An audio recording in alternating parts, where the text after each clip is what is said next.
మన Congress party senior నేత మాజీ మంత్రివర్యులు జానారెడ్డి ఇంటికే మార్కింగ్ పెట్టిరండి.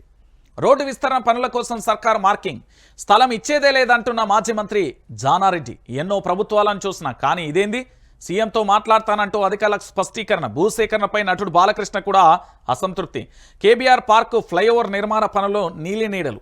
టెండర్ దశలోని వివాదాస్పదంగా మారిన ప్రాజెక్టు, ప్రభుత్వ యంత్రాంగానికి సవాలుగా మారిన భూసేకరణ. ఇప్పుడు కాంగ్రెస్ పార్టీ సీనియర్ నేత జానారెడ్డికి సంబంధించే కష్టం వచ్చింది. ఆ పార్టీకి సంబంధించిన నేతకే కష్టం వచ్చింది.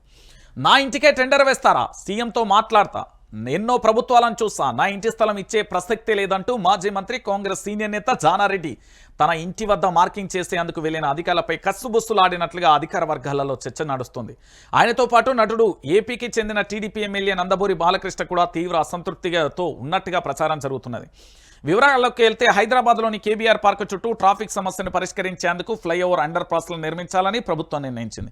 ఇందులో భాగంగా Hyderabad city innovate and transformative infrastructure HCITI project కింద 1090 కోట్లతో 8 స్టీల్ బ్రిడ్జిలు, 6 అండర్ పాస్ నిర్మాణానికి పరిపాలనా అనుమతులు మంజూరు చేసి వారం రోజులలో టెండర్లు పిలిచేందుకు రంగం సిద్ధమవుతుంది. ఈ నేపథ్యంలో ఫ్లైఓవర్ నిర్మాణాలకు అవసరమైన పిల్లర్లు వేయాల్సిన స్థలాలకు సంబంధించి వెళ్తే వీళ్ళు తీవ్ర స్థాయిలో అసంతృప్తి వ్యక్తం చేసేళ్ళు. జానారెడ్డి ఇంటికి మార్కింగ్కు వెళ్ళినప్పుడు కసుబుసులాడు. ఎవరు రాబాయ్, మీరు ఏం రాబాయ్, ఎందుకు వచ్చిల్ రాబాయ్, ఏంద్ర రాబాయ్, సంగతి ఏంద్రా, ఎందుకు వస్తారు అంటూ ఇటు జానారెడ్డి గారు, అటు మరోవైపు పూర్తి స్థాయిలో కూడా బాలకృష్ణ కూడా, నందమూరి బాలకృష్ణ టీడీపీకి సంబంధించిన ఎమ్మెల్యే వారు కూడా కసుబుసులు. ఎందుకంటే పిల్లర్లు వేయాల్సిన స్థలం ఖచ్చితంగా అడుగుతారు. సో అరే ఎన్నో ప్రభుత్వాలను చూసినా మీరేంద్రబాయ్ నా ఇంటి దగ్గరకు వస్తున్నారని కస్తుబుస్తు ఆడినట్టుగా ప్రభుత్వ వర్గాలలోనైతే చర్చ కొనసాగుతుంది. మరి ఇది ఎక్కడికి దారి తీస్తుంది అనేది కూడా మనం కూడా వేచి చూడాలి.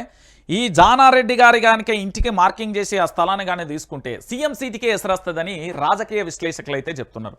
సో పూర్తి స్థాయిలో ఇక్కడ ఏం జరుగుతుంది అనేది కూడా మనం కూడా వేచి చూడాల్సిన పరిస్థితి.